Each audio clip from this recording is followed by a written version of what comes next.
This video demonstrates procedures for collecting blood spots on filter paper. The spots air dry and can then be stored for long intervals. Gather the following supplies: paper drapes to protect tabletop and floor, disposable gloves, BD Microtainer contact activated lancets with blue tops, alcohol wipes, gauze pads, Band-Aids, collection card.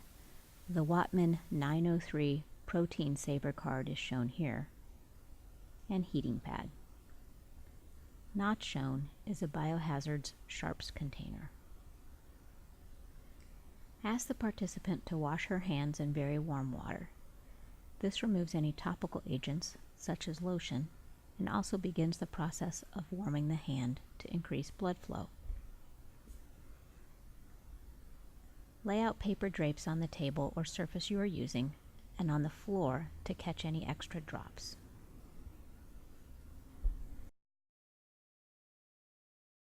Ask the participant to sit. Confirm the participant has recently had water and provide some if she is not. Determine which hand the participant chooses to use. Wrap the selected hand with a heating pad. You can also use a chemical heat pack. Some participants may benefit from massaging their arm to promote blood flow, either before or during collection of blood drops. When the participant's hand is sufficiently warm, don gloves.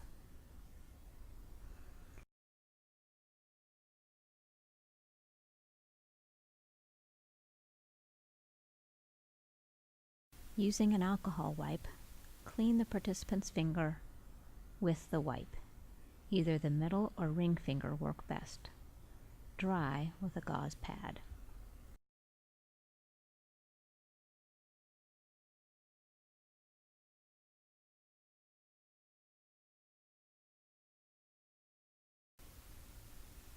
With the lancet, prick the finger on the fleshy side. If possible, choose the side of the finger closer to the pinky rather than the thumb. This often makes it more comfortable for the participant to keep the hand in a position that lets the drops fall from the finger. Do not prick the middle of the finger pad or at the top near the nail. Using one of the gauze pads, wipe away the first drop of blood. This is an important step. Allow the next drop to pool on the finger over the collection card. Have the drop fall from the finger onto the collection card. Do not bring the paper up to catch the drop. Have the blood drop in the middle of the first circle on the card.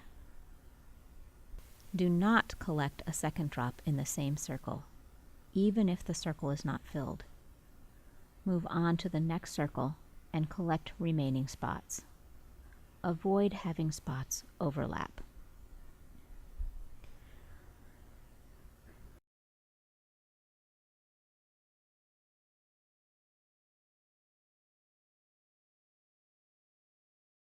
Some people may have slower blood flow. Always wait for the blood to pool and let it drop.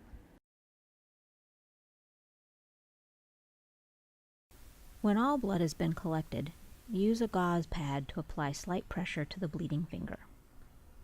Hold the hand upward if possible. When the bleeding has slowed, place a Band-Aid on the participant's finger.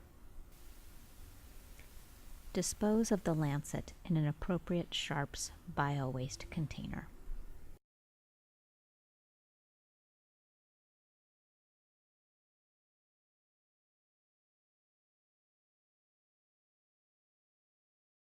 Allow the card to air dry overnight. You may lay the cards out on a flat surface, or if you have many cards to dry, you can use cardboard drying towers.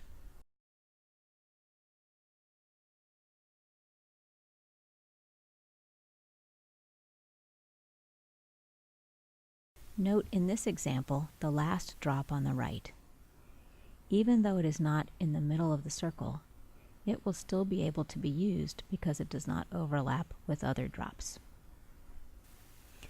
Note problems with this card. On the far left, 2 drops overlap.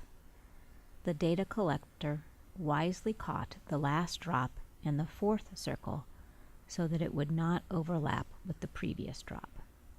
On this card, note that the 2nd and 3rd drops from the left are quite small and may not provide sufficient material for assay.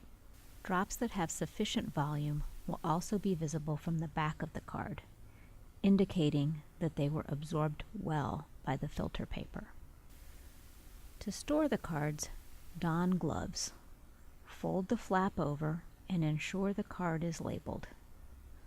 Place each card in a plastic storage envelope with desiccant packet.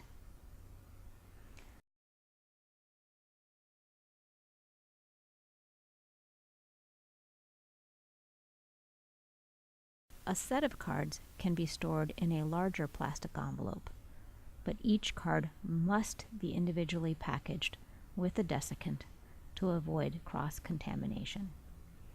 The cards are now ready for storage or shipment.